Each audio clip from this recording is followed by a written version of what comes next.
And now, from beyond our dimension, this is the JeffMara podcast. Here's Jeff. My guest is Steve Rother, spiritual OG, author, and channeler, who is actually the first person to teach channeling at the United Nations. Steve, thanks for joining me and welcome. Thank you. Good to be here. Good to meet you. It's my understanding, Steve, that about 30 years ago, you started receiving a message from the collective called the group. Can you tell us about it? Yeah, it was kind of interesting because I was a general contractor in San Diego. I was not into metaphysics. I was not into spirituality. Every sentence started with the word F. Literally, it was a different world I lived in entirely. My wife was learning to be metaphysical. She was reading books and so forth. We came to a time where we went to a New Year's Eve party. Well, I don't drink, so New Year's Eve is always a little bit awkward trying to find something to do. She said her group was getting together and she wanted to go do this exercise of the new year with her group. I said, okay, honey, I'll go. I figured I would go, I would put a smile on my face, I'd nod my head and pretend that I knew what they were saying because they were talking about words that I didn't understand and Reiki and all these other aspects of energy work. So I made it through the night, no problem. We had a good time. Wrote back on the beach early in the morning, 5:30 in the morning, and we built a fire. The idea was there's one place in the beach in California where it wraps all the way around where you can actually see the sunrise. So we were going to watch the sunrise and declare our intent to the universe after having a night of recalling all the things that happened during that year. So one by one, they were supposed to get up there, built a big fire. I'm a contractor, so I was there to help build the fire. I felt a part of it for the first time. And I was over hiding in the smoke when the leader came over and he held the stick up to the rising sun and started to say his thing. And he said, I'm being told that Steve needs to go first. So I took a deep breath and I came over and I took the smudge stick and I held it up to the rising sun. We were supposed to read what we had written down. I couldn't read a thing. My eyes started tearing up. I noticed my shirt was getting wet. The 10 or 12 people that were still there that morning, because not all of them came back, they were all holding their hands up and trying to send me energy. And I wasn't familiar with any of that. And that's when I heard from the group. And in that moment, I heard a collective voice connect with me. And they simply said, everything's going to be fine now. We're going to open some doors for you. And that's all I had to hear. And the tears were still there. I never did read what was on that paper. I didn't need to. I simply went back and handed the stick to my wife, who was next in line, and went on, and my life changed. My whole life changed. As a general contractor, when you're a contractor, you bid jobs, and you get some and you don't get some. I failed and failed and failed. My business was closing all by itself. And I kept lowering my prices and giving incentives and everything else, and it was closing. And I was being pushed in a direction that I wasn't familiar with. I started writing. The internet was new. We had chat rooms at that time, and I started writing and putting this information out, and it took off. I ended up writing 8 books. They were translated into 18 different languages. That gave my wife and I opportunities to travel all over the world, giving seminars with these things. Absolutely life-changing. I can't describe the difference of who I used to be and who I became, and the wonderful, joyous life I've been able to live in the meantime. So my wife and I traveled for 15 years. Every month we were in a different country. And we would go for 2 weeks and then come home for 2 weeks and then go for 2 weeks and come home for 2 weeks, except for December. We always stayed home during December. We got to meet so many wonderful people, and this information from the group traveled all over the world. I was invited to the United Nations at one point in Vienna. I didn't even know that the United Nations was in Vienna. It turns out there's a whole community. They call it the VIC, the Vienna International Community, which exists around the United Nations there. It's not actually in Vienna because it's its own city, basically, with its own post office. And they asked me to come and speak and come and bring the information from the group. I did a channel there. And the second time we went back to Vienna, I actually gave a course on channeling, which was simply meant that, everybody stuck around. They were so interested afterwards that they all stuck around, and we had them all sit down. They all wanted to know how to channel. So we told them, and it was wonderful. And there were people from the Atomic Energy Agency there, because that's based in Vienna. There were people from UNICEF. There were people from all these different organizations that were there that night, and they were experiencing their own intuition. It was incredible. So we went back to there 3 times. We were continually invited back, but we went back 3 different times. And then we were invited twice also to the United Nations in New York City at the base of the United Nations. And we got to speak in all of those. It's just absolute joy to know that they were that open to this material and this information. And that's what they just want the truth. They just want that next view, that energy from the other side. So I've been very blessed with that. My wife passed about 4 years ago, 5 years ago now, and she simply graduated.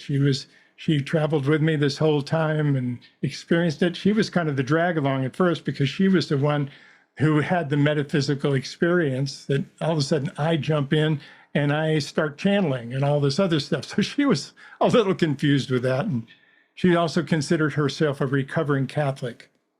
And she said, I know you're getting information from higher sources. She says, I can see that. I know this is information you don't know.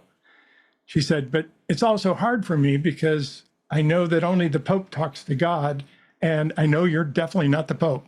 So anyway, she had this, it was very difficult for her to change.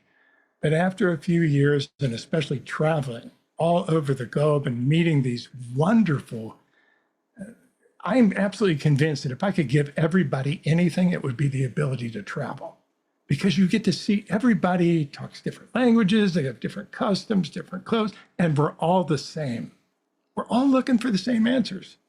We're just trying to find it in our different ways in our different cultures and be able to do that. So that's the joy that I have been able to write the books. Spiritual psychology itself is kind of a view of being able to see yourself and kind of categorize yourself from a different perspective.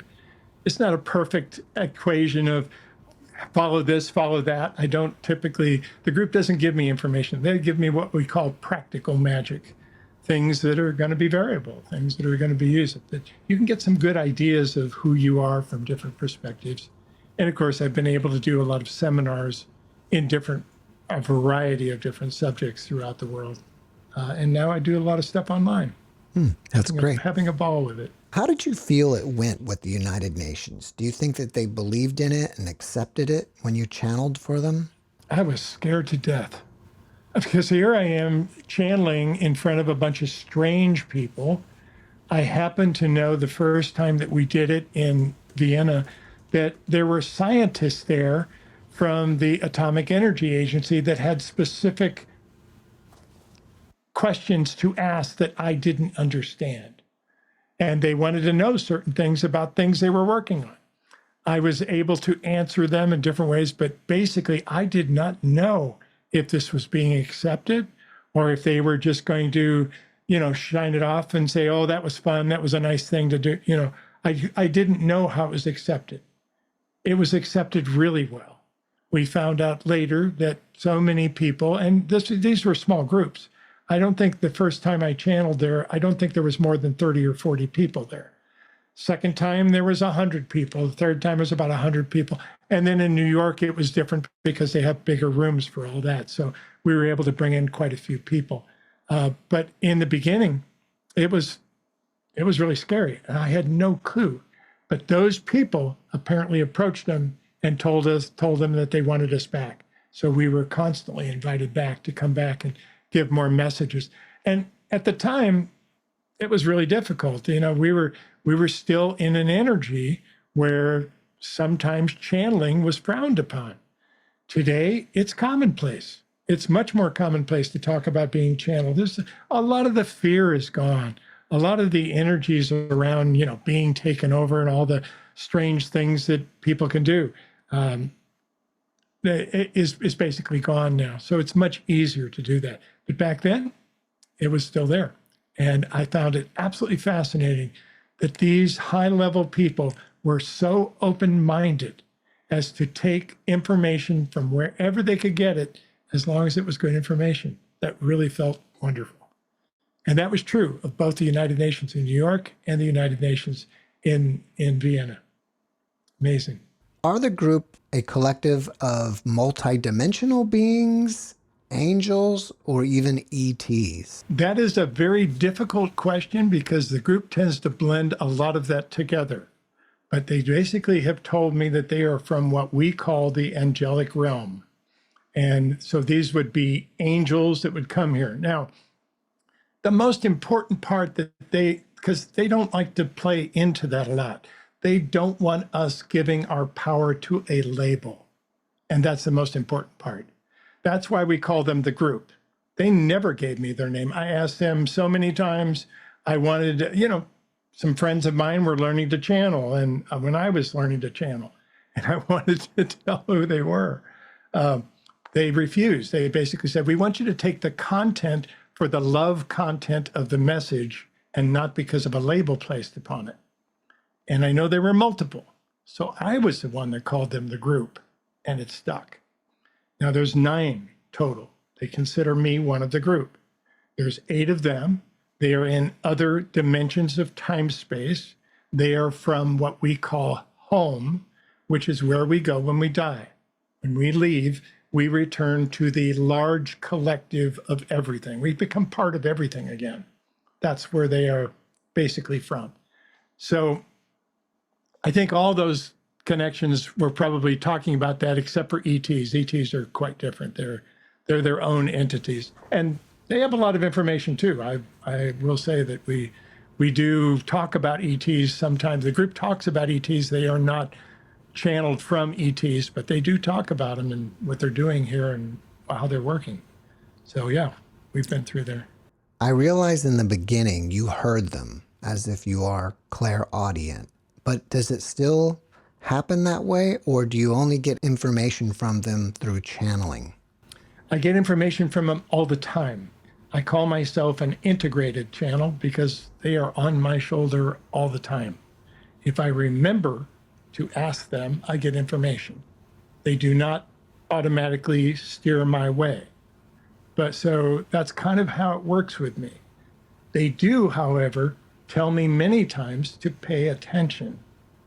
I'll be driving down the road and there'll be a sign that comes on the road and something, and they'll say, pay attention. So I have to look at this sign, try to figure out what's on this sign. Okay, great.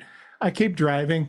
The next day, we sit down and we go into channel, and they tell this whole story about how this sign, and it's amazing how they plant seeds with me through my daily life that end up being these stories in these channels that come through that are absolutely amazing. So many times that's how they work with me. So they're with me all the time. And I call myself an integrated channel for that reason. I believe we all channel. I believe we call it different things.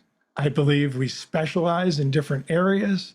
I believe we have a lot of fear about taking our power. So there was a lot of fear about speaking to higher realms and getting information.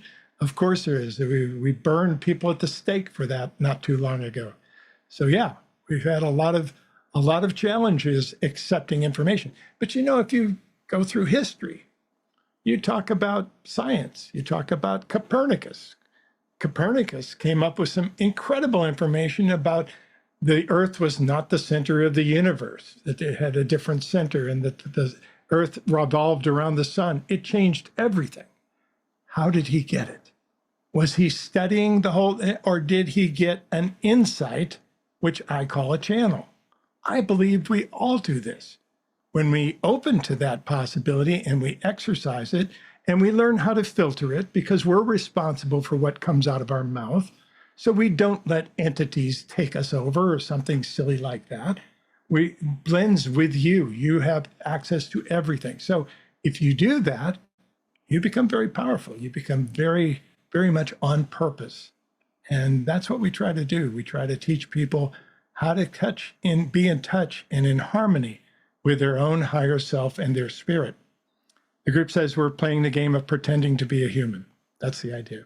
How does it work for you? Does information come to you like a download or a knowingness, or are you physically hearing them?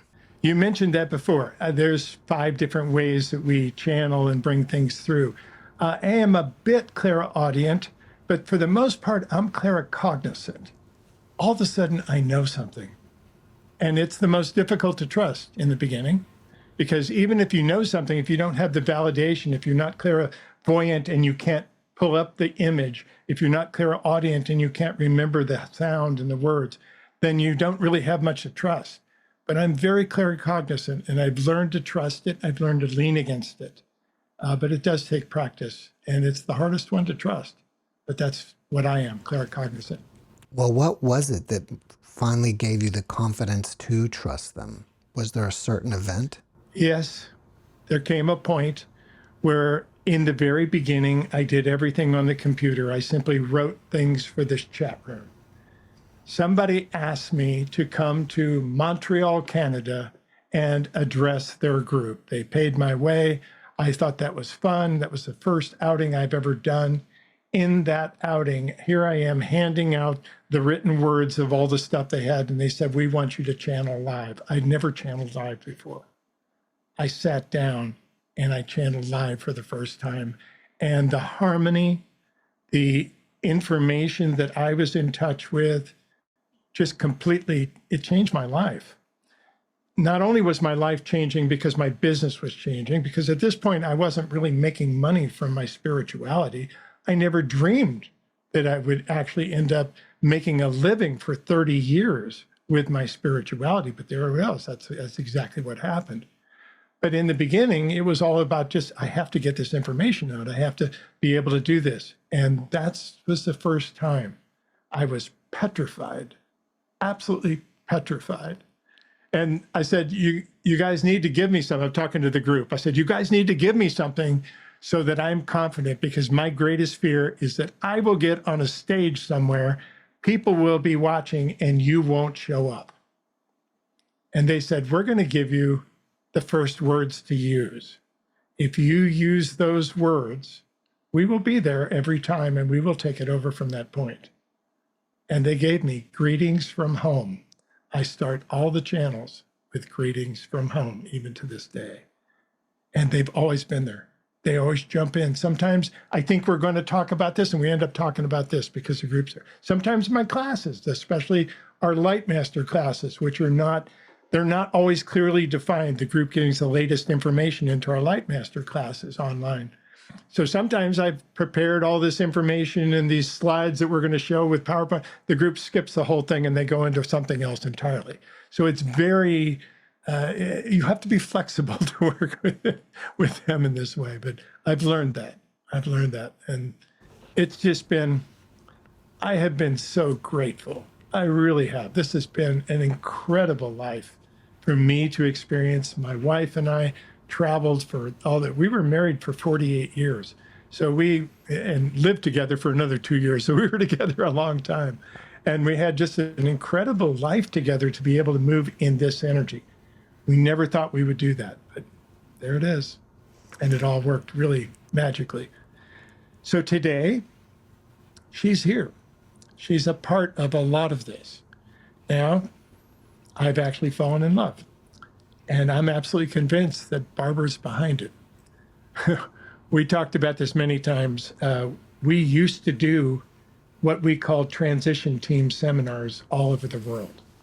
And these are seminars that help people cross the veil, or to teach people how to help people cross the veil, help people die, help people cross in this way, what to expect, where to work with. And we did these all over the world.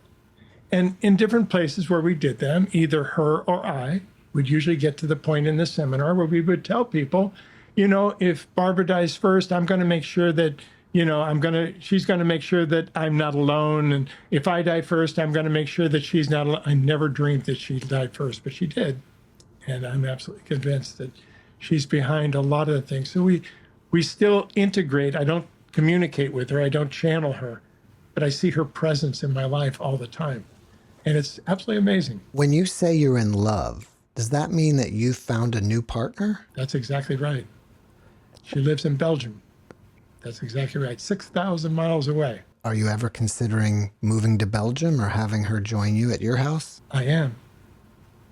I absolutely am. We both have families. We both have commitments where we are other than love commitments. So we're trying to work out some of the details. It's very challenging, but I have every intent. She's going to take a look at living here. I'm going to take a look at living there. But right now, it looks like at some point I'll probably be living over there.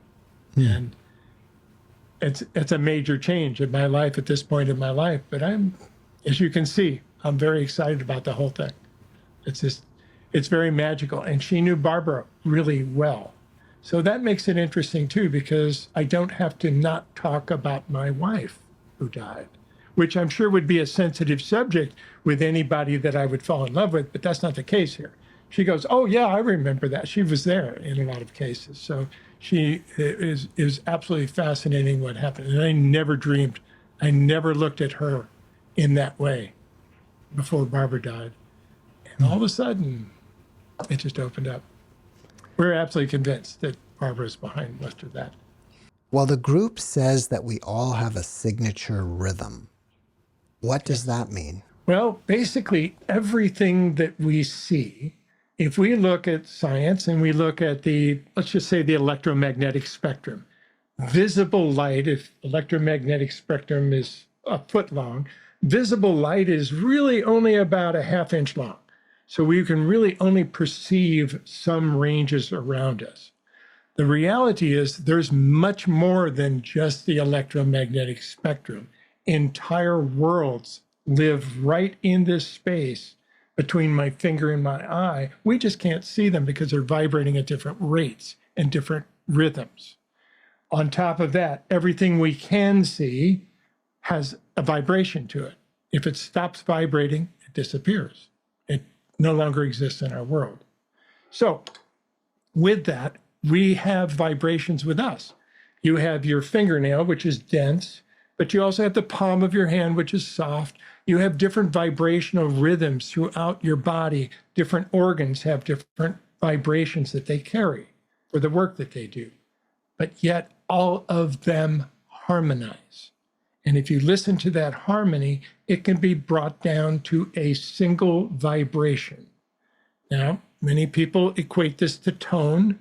So you can find your tone. There's an online tone generator we use for a lot of that, where you can actually find your own frequencies and what really works best for you. And then to come back and listen to binaural beats in that frequency. There's a lot of things that you can do in that area to help your physical body and to help you basically build your base. But your signature vibration is the base. It's been a roller coaster lately, and things have been, pretty wild out there. What does the group say about what's been going on and where are we going? Several things.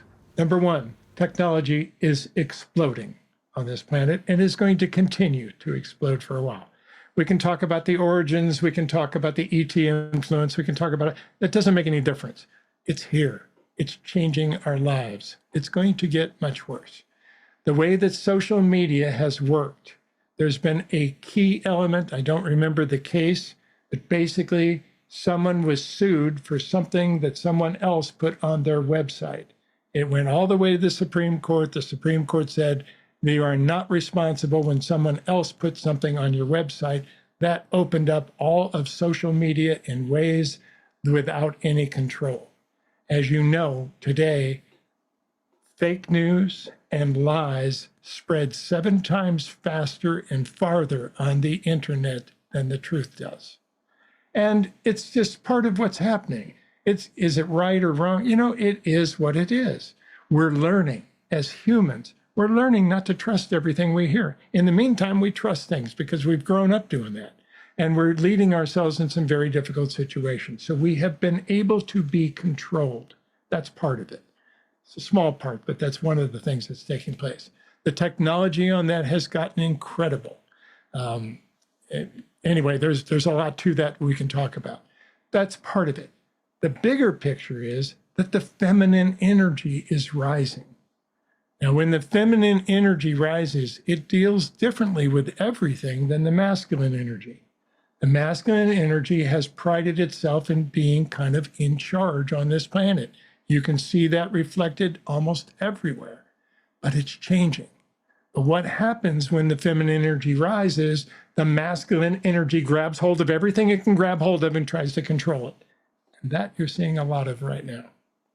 Will it settle? Yes, it will.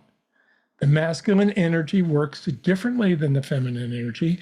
The very simple illustration, and this is really incredibly simple, but you could say that masculinity works with force, femininity works with harmony. They're both needed. You can't do one without the other. But when you see it that way, you can sort of see that as the feminine energy starts to rise, the force takes over and starts to try and control everything. Well, that's what you're seeing react right now. It's a good thing because the feminine energy is rising, and it will make a difference, and it will anchor. But right now, we're in this huge pendulum swinging back and forth, and it's being swung pretty far to one side. We'll experience it. We always swing back. We always come back, and we're humans. We learn. That's the most part. And that's the piece that we all want to do now is take a look at where we're at. Are we happy? Is this what we intended? Is this what we want in the future? It's very challenging sometimes, but we can all get there and make that work. Does the group ever give you any information about the future and how to prepare for it? Yes. They do everything they can not to take our power from us because they constantly remind us that the future is changeable. We're on the planet of free choice. They do, however, give me a view from the top of the bus, we call it. The illustration is if you're in the UK, you can ride one of those double-decker buses. Well, the group's on the top of the deck of the bus. We're on the bottom deck. They can see further down the road than we can see, but they can't tell whether we're going to take a change. And they can tell what's down here and what's down here, and they do that. We used to do regular future seminars to where we could talk about what was taking place. We kind of slowed down on that because it was taken out of context many times and many challenging. And the group really doesn't want to take people's power from them by predicting a certain future. But knowing that they have capabilities of what's going on, yes, we've talked a lot about the Earth. We've talked about a lot about the Earth having really challenges in many ways, being able to survive, and some of the things that may be coming in the near future with planet Earth. Now, recently, they've also talked about ETs being here specifically to work with planet Earth and even having some success with that. These are, I hate to call them ETs because they call them EDs, which is extra dimensionals. They say that they didn't really travel all that distance. They just shifted dimension. They know how to shift dimension and show up in our world. And again, the vibrational ranges and so forth. But nonetheless, there are beings that are here that are very interested in us. They're interested in us succeeding. They're even some of what the group calls our parental races. And they're here now specifically working with planet Earth to try and slow this process down. They've had some success. The group said there was some success at starting I forgot what it's called. I have to look these things up after they show them to me. But there's a water flow in the oceans that basically blends all the water together of all the different oceans of planet Earth. And those flows were blocked. They've been working very hard on unblocking those, and that should also help with climate change in the next 5 to 6 years. So we'll see different aspects that they're talking about with this. Are they talking about politics? No, they don't talk about politics. It's going to be a little depressing for the time being. We have stepped into some situations that also allow us to reevaluate what we want on our planet and how we want it. We hope to get to a time, like the days in Lemuria, where politics, where leaders, we're responsible for the important things like picking up the trash, like supplying our roads, like being able to do the things that were important instead of trying to take over parts of the world. We all do that. It's really sad. We hope to get out of there, and that would take the power out of the office and all the world leaders trying to do what they're trying to do. We need them to do their job, not what they're doing. And that's going to change in time. Take some time, take a consciousness change, but we're getting there. And right now we're seeing a lot of different results. Many of my guests talk about the ascension, whether we're already in it or it's coming.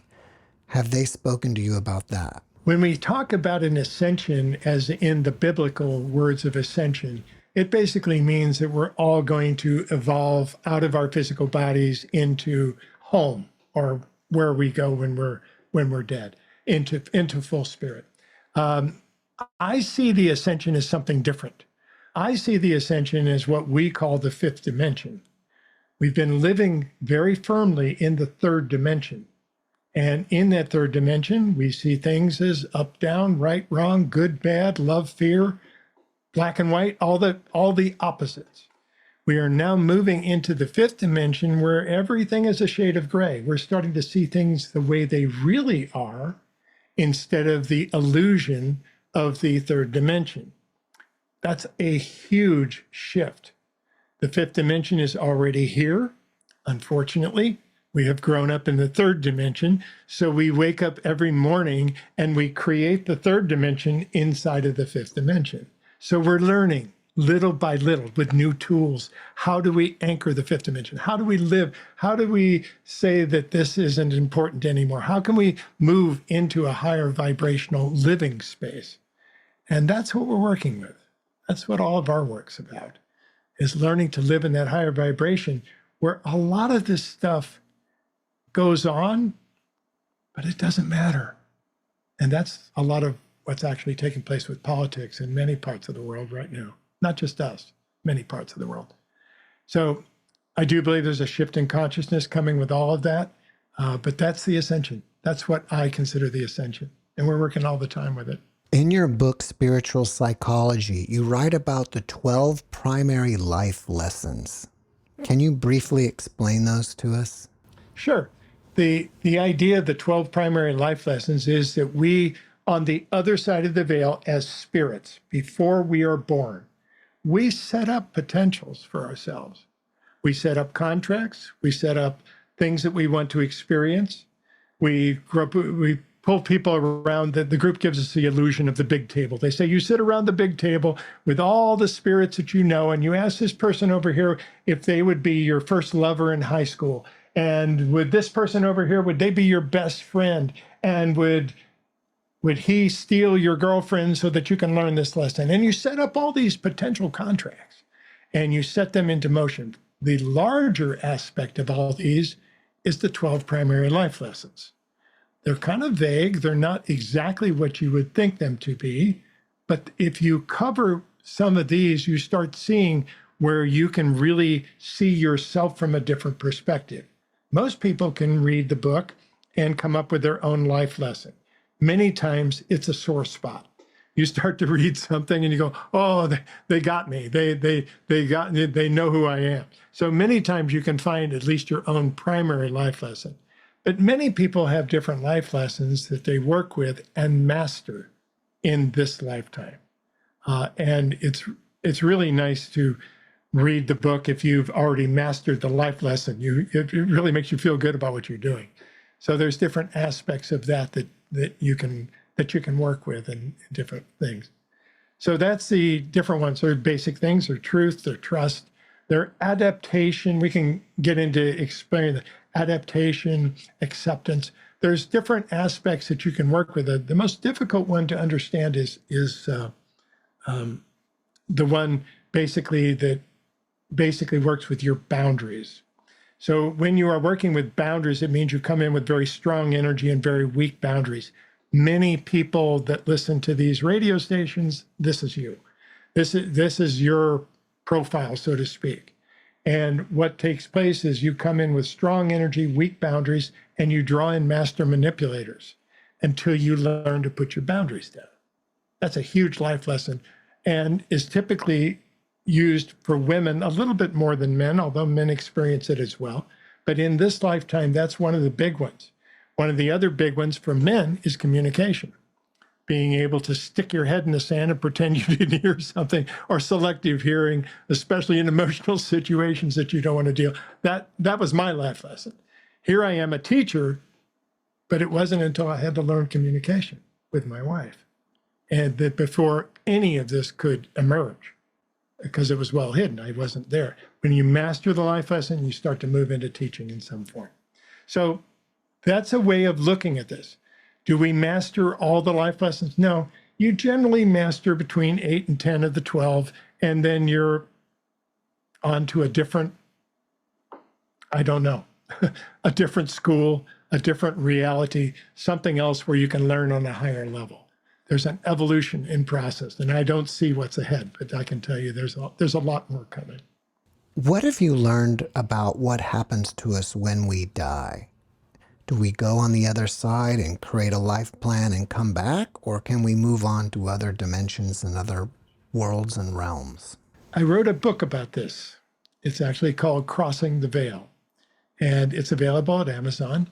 And it is a fairly small book that explains everything. The biggest challenge to understanding really what happens to you is to understand what happens to you when you're born. The group basically gives the illustration that perfection is not allowed on planet Earth.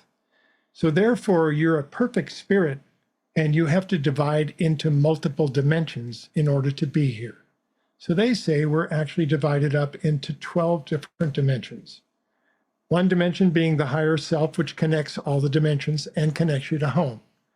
But each of these other ones are separate yous having different experiences. Over here, you've got 2.3 children. Over here, you've got a dog and a cat. You learn differently at the simultaneous time to come together. So when you leave your physical body, all 12 leave at the same time and you become whole again. That has no descriptions. Now, there have been times when people are pushed out for one reason or another. They die and all 12 did not die at the same time. What happens to them? They're told to go back. They're all told to go there. That's what the NDEs are. When an NDE happens, it's usually because someone left too early or something of that nature, and all the other 12 weren't with them. So they had to go back. It wasn't their time yet. That's what they tell them every time. So these are kind of NDEs. So you born the same instant and you die the same instant, which is also the reason that some people go into a coma. Their body may be dying, but the other beings aren't ready to go yet. So you go into a coma, you go into a stasis until they're ready to go, and then all of you leave at the same time. So there's quite a bit that happens there. What takes place with us? The group says that basically what we are actually experiencing as we die, we will have to relive when we are born. So, people that hold your hand, people that work in hospice, people that work in hospitals, they are some of the greatest healers that we have on this planet. And we don't see them that way because we think they're just doing their job. They're just doing this. But really, if a person can die in a peaceful, joyous state, it opens the door for their next incarnation. It opens the door for a lot of things. So we work a lot with that. How do you do that? How do you help a person to leave? Sometimes it's just talking to them, giving them permission to go. It's one of the greatest things you can do. Sometimes a daughter will go up to her grandfather and say, "Grandpa, you changed my life. Thank you. And it's okay if you go." That's all that's needed sometimes. We should be teaching this stuff in our grade schools, but we're not. We ignore it because it's a mystical area that people are afraid of. But the reality is it's going to happen to every single one of us. Not only are we going to lose people, but we're going to die ourselves at some point. It's absolutely nothing to be afraid of. It is a joyful, fully joyful experience. What about hell? What about the other side? What about, sorry, I do not believe in hell at all. I think that, sorry, from what the group shows me, I cannot even And yet we're conscious creators. If I'm worried about going to hell when I'm dying, I'm probably going to have a little experience of it as soon as I step out of the body. We create whatever. If I'm expected to be met by St. Peter at the gate, guess what? He's going to be sitting there punching my card at the gate. That's what we create. So we are conscious creators in this way. And that's huge. And if we know that, we can enjoy this journey, because that's really what this is about, enjoying this journey. But when you go home, you start to connect to things that you forgot about. You all of a sudden open your eyes and you see someone there that you've known for 20 lifetimes and you didn't get to see in this lifetime. And all of a sudden, all those memories come back and that deep connection and that love comes back. It's incredible. So that experience is quite joyful. This side, before you let go, is difficult. Letting go is difficult. We lead people through an experience, and even in the book, we included a card experience. One way that you can look at this is an experience that we used to do in our seminars. We would send people into their death, let them lay on the floor, experience their death for a moment. Now, step out of the body, go ahead and sit up. You're in your spirit. You're not in your body anymore. Now you've got these 3x5 cards, these index cards there that we've given you. And you've got a pen. We'd like you to write all the important things that happened to you during that lifetime, whether they were good or bad. Just write them down on a card. And they would spend, maybe an hour writing all these things down. When they get them all down, we'd say, okay, now place them out in front of you. And the ones to your right are things that you're not complete with. You're not comfortable with, or there's more to work with, or something. And the ones that you finished, put off to the left. And that's exactly what we do when we go home. When things that are not incomplete, we bring into our next lifetime. And we consciously choose that when we go home. So that is one of the things that takes place. Now, I do believe that it's been interpreted in a lot of different ways. I believe that in a lot of ways, that's the judgment day.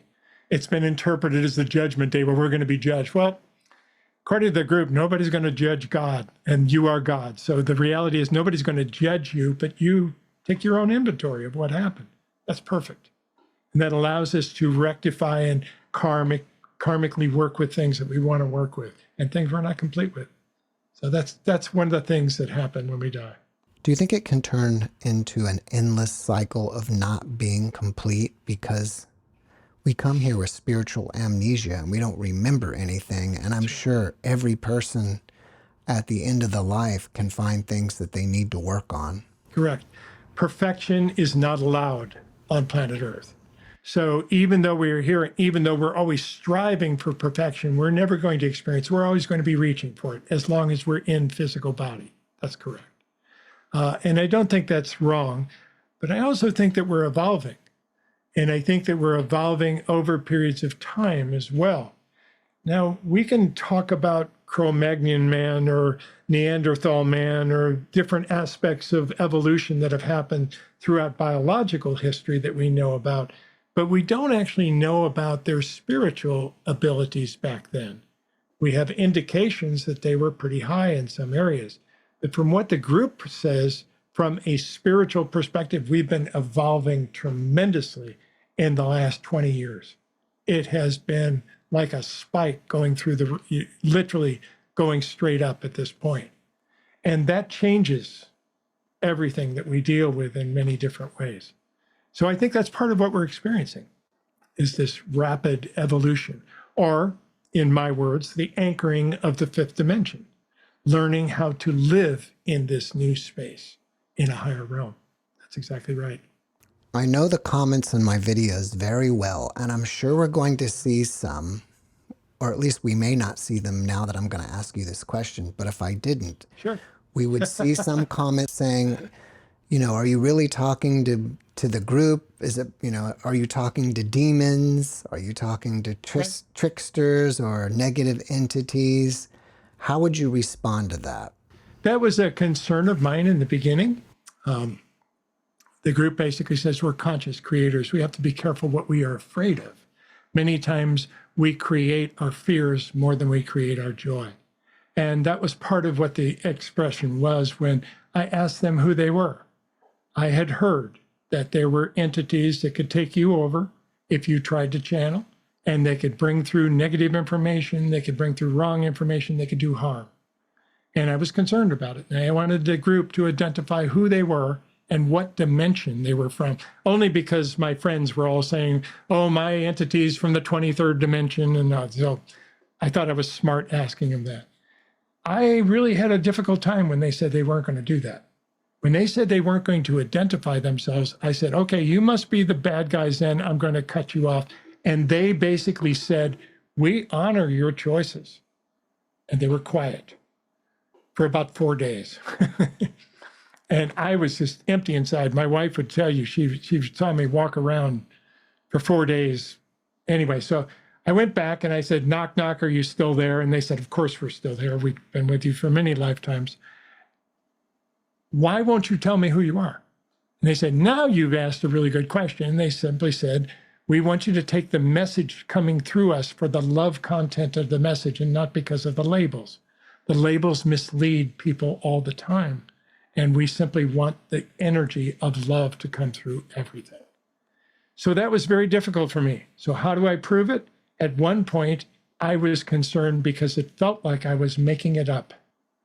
Well, when you're claircognizant, that's what it feels like. That's exactly what it feels like. It feels like you're making it up. And I asked the group, I said, am I making this up? And they said, yes, you are. Please continue.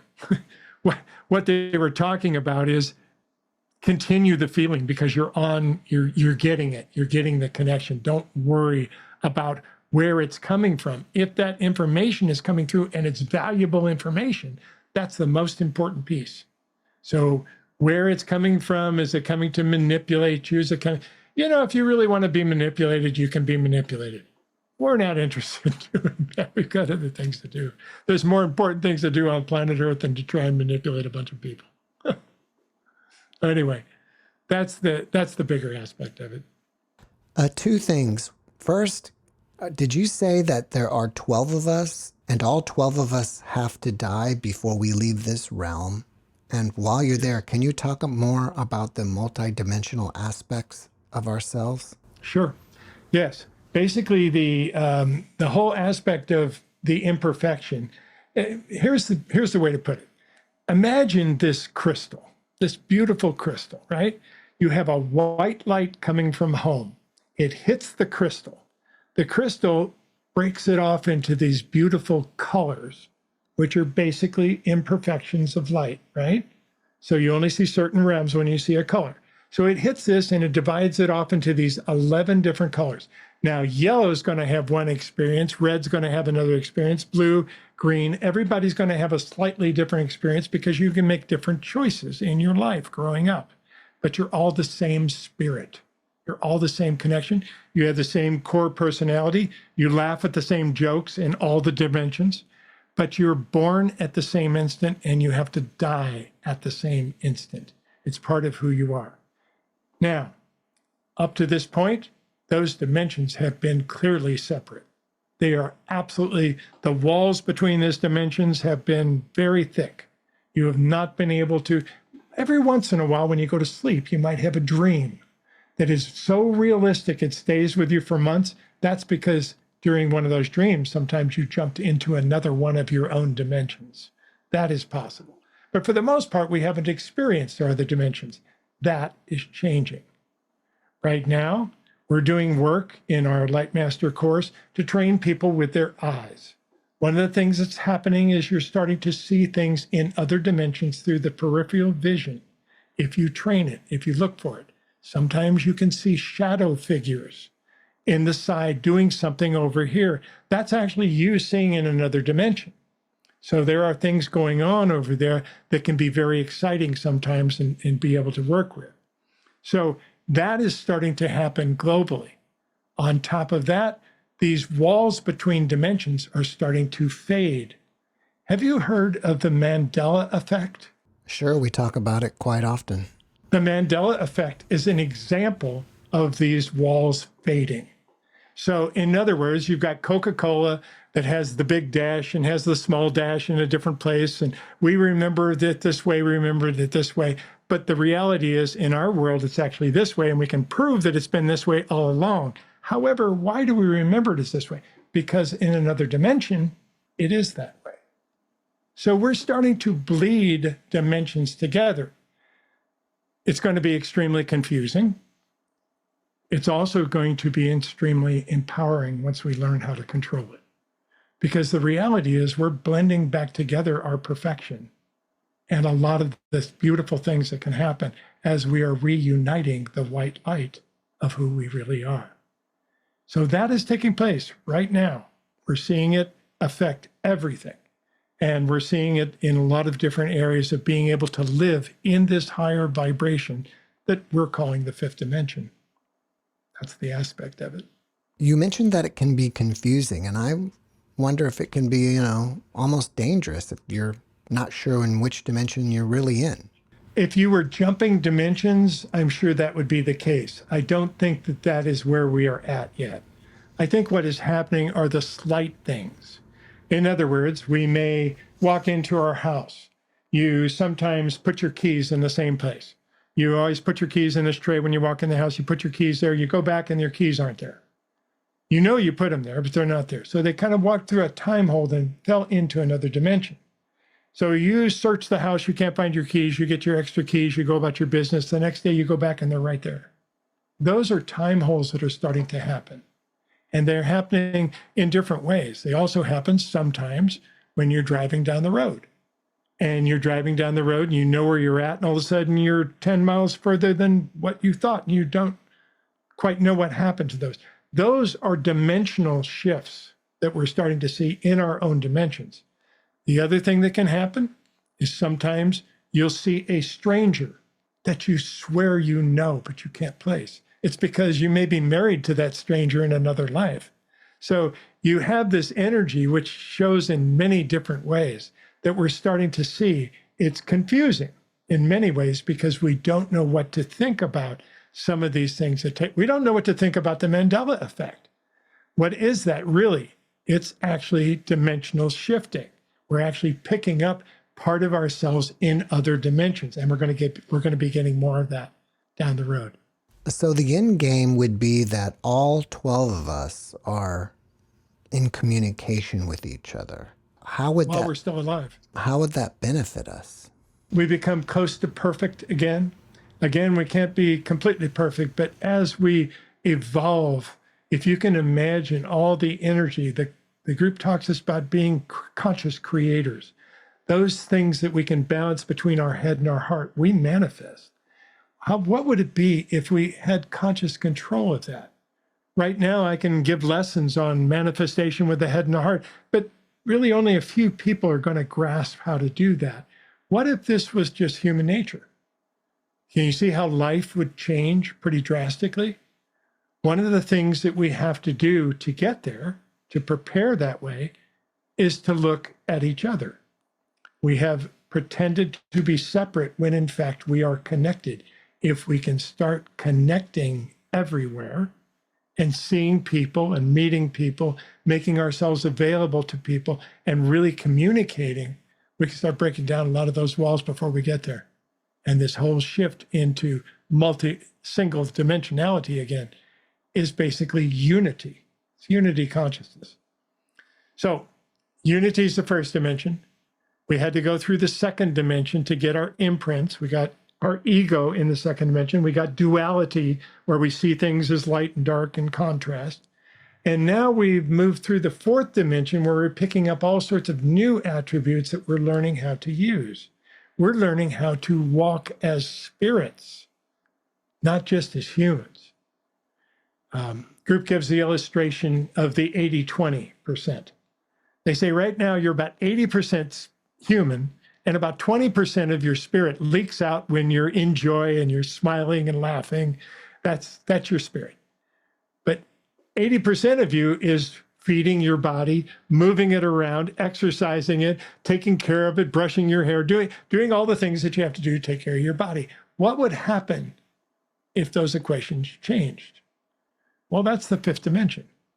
How will we learn to focus our energy on our spirit inside the physical body? Now we start walking around with 80% of our spirit shining out, and we only have to deal with 20% of the physical body. That's the fifth dimension. That's where we're going. And it's here. We just have to anchor parts of it in our world. Do you have a timeline for when we're going to be reconnected with our multidimensional self? I would think that all of humanity is less than 30 years away from that. Yes. Do you think AI is going to have any effect on this? All of it is going to have effect. We're in a technological explosion. Technology has been dropped on our planet way beyond our understanding. It's not wrong. We're using technology right now. AI is not as scary as everybody thinks it is. And right behind it, we have quantum computing. That's going to change everything. Quantum computing simply means that a quantum computer can figure out your passwords like that. Very simple. So our world is going to change. The group says we're actually going into a time of no more secrets, which will be a lot of change, a lot of exercise, a lot of things to work with and to reevaluate on different levels. But those are the fun things that are directly ahead with that. Yeah. Well, if people want to find out more about your work and your book, what's your website? SteveRother.org. SteveRother.org. O-R-G. We're a nonprofit, so we have a .org website. You can find out. We do a lot of seminars there. We do a lot of free material. We do stuff on YouTube as well. You can find us at Espavo TV on YouTube. You can find us in a lot of different places, but go to steverother.org. You can sign up for a free backstage pass where you get all the free material that we give every month. So it's all right there. Come join the family. Explore. Steve, before we wrap it up, can you leave us with a last positive message? You are a conscious creator. You have created everything in your life thus far. Sometimes that is difficult because sometimes we create negative things. Doesn't mean that it's wrong. It means that you've experienced life in a unique way. Now, take that conscious creation. Dream. Dare to step forward. Dare to fail. Dare to do whatever's necessary to get your spirit in motion, because you are a conscious creator. And not only when you create a higher reality, you create it for everyone around you as well. And when we do that, we create higher vibrational societies. We are on the verge of doing that right now. And we can take all this information, all the stuff we do, and create a higher reality right now. And that's what we'd like to leave everybody with. Steve, thank you for your message, and thank you for being my guest. It's a real pleasure, Jeff. It's been a joy. Thank you. And nice work. I've seen your work. You do awesome, incredible stuff here. Way to go. Thank you. Thanks for watching the JeffMara podcast. I really appreciate you. Another way to show support is through YouTube memberships. And if you do, there are loyalty badges and other perks depending on your level of membership. All you need to do is click the join button underneath the video to find out more. Thank you for your support.